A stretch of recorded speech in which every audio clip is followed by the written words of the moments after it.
అప్పుడు దేవదూత ఇలా చెప్తాడు, ఈ మర్త్యలోకానికి పైన స్వర్గలోకం ఉంటుంది. స్వర్గలోకం దివ్యంగా ప్రకాశిస్తూ ఉంటుంది. అక్కడ తపస్సులు, యజ్ఞులు, సత్యవతులు, ఉత్తములు, ఇంద్రియాలను జయించిన వాళ్ళు, దానపరులు, రణశూరులు, ఇలా వాళ్ళందరూ కూడా అప్సరసల మధ్య ఆనందంగా జీవితాన్ని గడుపుతుంటారు. అక్కడ ఆకలి, దప్పికము, శరీర బాధ ఇలాంటివి ఏవీ ఉండవు. వాళ్ళకు నచ్చినట్టుగా వాళ్ళు సుఖభోగాలను అనుభవించవచ్చు.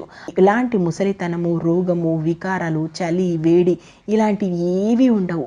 ఎటు చూస్తే అటు మనోహరంగా ఉంటుంది. ఇంద్రియాలు మొత్తం ఆనందించడానికేనా అన్నట్టుగా అక్కడ అనుభవించవచ్చు. అలా సంతోషంగా ఉండొచ్చు. అయితే స్వర్గంలోనూ ఒక చెడుంది. అదేంటంటే, నువ్వు చేసిన పుణ్యం ఉన్నంత వరకు మాత్రమే నువ్వు స్వర్గంలో ఉంటావు. ఒక్కసారి నీ పుణ్యం అయిపోయిందా, వెంటనే నిన్ను మళ్ళీ కర్మభూమికి పంపిస్తారు. అంటే ఈ మర్త్యలోకమైన భూమి మీదికి నువ్వు వచ్చేస్తావు.